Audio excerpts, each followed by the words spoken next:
Yang pertama saya akan membahas mengenai ruang lingkup bidang humas sekolah. Ruang lingkup bidang kerja humas di sekolah ini adalah dapat dikelompokkan dalam beberapa bidang yang meliputi 1. Koordinasi dengan kepala sekolah dan unsur pimpinan lain.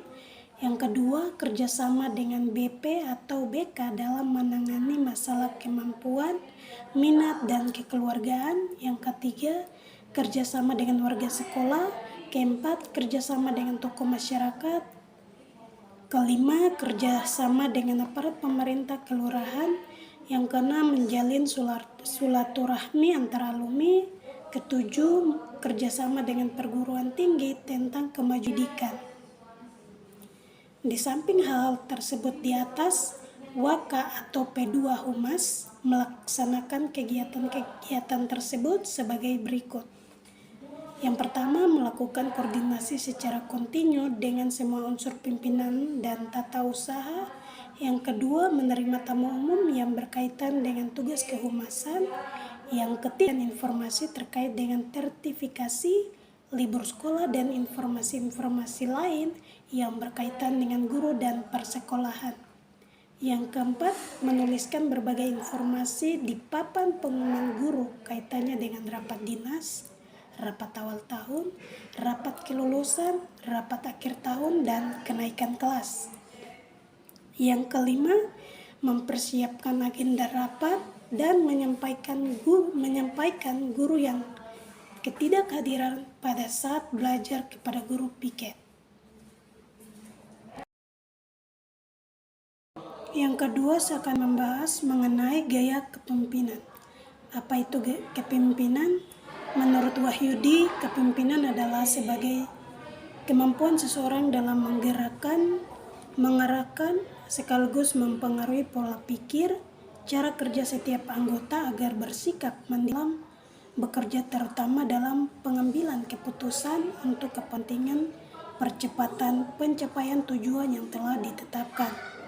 Sementara itu, menurut Catwill dalam Najam Pendidikan, bahwa definisi kepemimpinan sebagai perilaku individu yang menimbulkan struktur baru pada suatu interaksi dalam suatu sistem sosial dengan mengubah tujuan, konfigurasi, prosedur, input, proses, dan output sistem.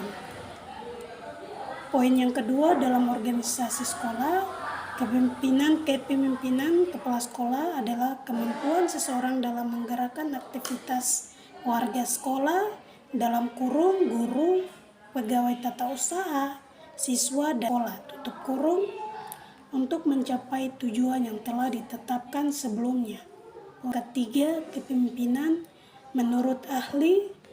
Gaya kepemimpinan menurut Mulyasa adalah cara yang dipergunakan pemimpin dalam mempengaruhi para pengikutnya. Menurut Toha, kepemimpinan merupakan norma perilaku yang digunakan seseorang pada saat orang tersebut mencoba mempengaruhi perilaku orang lain seperti yang ia lihat. Poin yang keempat, gaya kepemimpinan. Gaya kepemimpinan merupakan suatu pola perilaku seseorang yang khas pada saat mempengaruhi anak buahnya.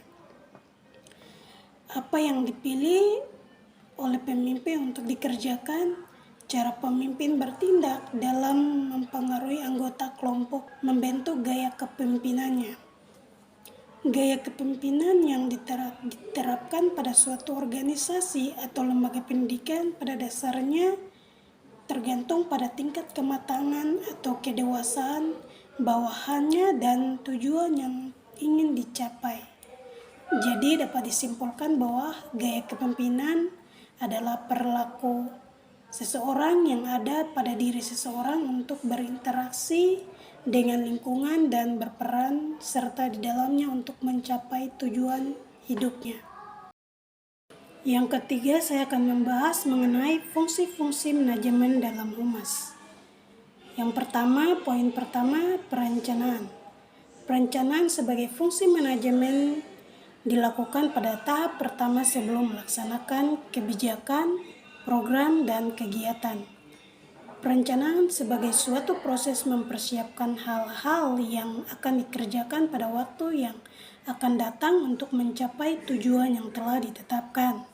Yang pertama, perencanaan sebagai suatu proses.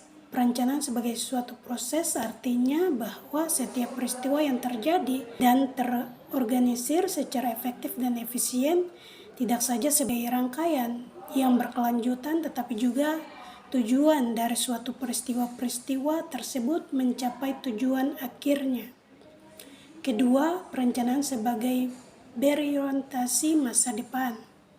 Dengan orientasi inilah, maka perencanaan harus mampu memprediksi kondisi lingkungan sosial ekonomi baik di dalam organisasi atau di luar, agar tetap seirama dengan tujuan yang diharapkan. Membuat perencanaan yang ada berupaya semaksimal mungkin menciptakan misi dan tujuan organisasi.